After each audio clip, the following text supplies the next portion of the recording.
Hola de nou, soc la Mireia i et dono la benvinguda al meu canal Educació i Tecnologia. Si t'interessa aprendre a programar en català de manera entenedora, aquest és el teu canal. En aquest vídeo aprendrem què són les llistes, tipus de dades list, és a dir, estructures de dades essencials en Python que permeten emmagatzemar elements seqüencials. En aquest vídeo s'introduirà aquest tipus de dada i s'estudiarà des del punt de vista de la connexió entre el tipus list i string i les semblances que presenten per tractar-se els dos de seqüències ordenades. Les strings són seqüències de caràcters i les llistes són seqüències d'elements. Veurem com utilitzar llistes a través d'exemples senzills, com veurem ara mateix. Creació d'una llista. En aquest exemple hem creat una llista formada per fruites: poma, plàtan i taronja. Com podem imprimir aquesta llista? Doncs utilitzant, per exemple, un bucle for-in.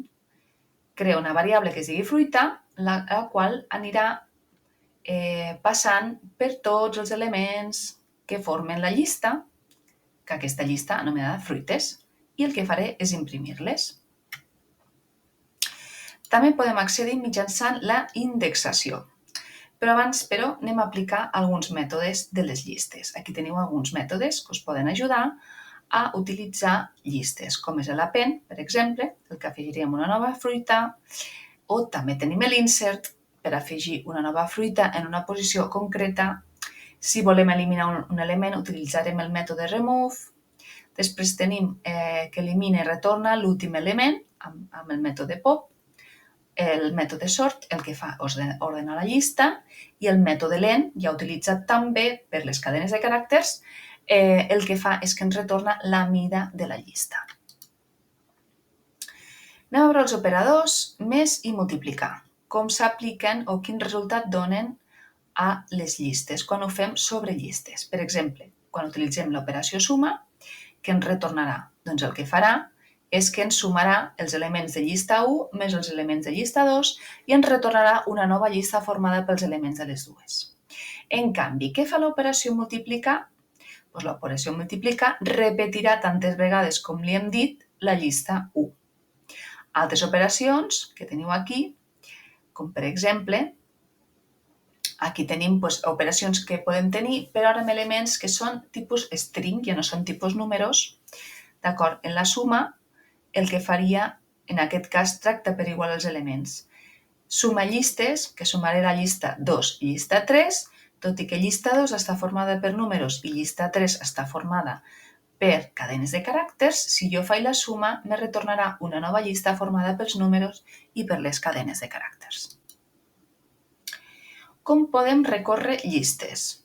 Com hem dit abans, les podem recórrer de manera natural o, és a dir, caràcter a caràcter o element a element, o també les podem recórrer, en aquest cas, per posició, és a dir, el mateix que fèiem quan ho fèiem amb les cadenes de caràcters.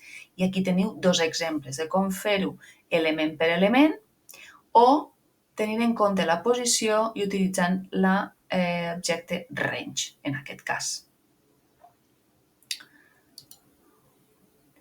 També podem comparar llistes amb els operadors igual o diferent, amb aquests operadors que teniu aquí, i també amb el in i not in.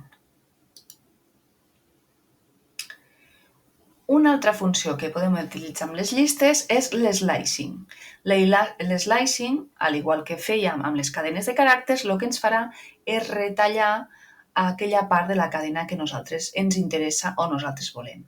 I l'aplicació és exactament igual que el que fèiem a les cadenes de caràcters.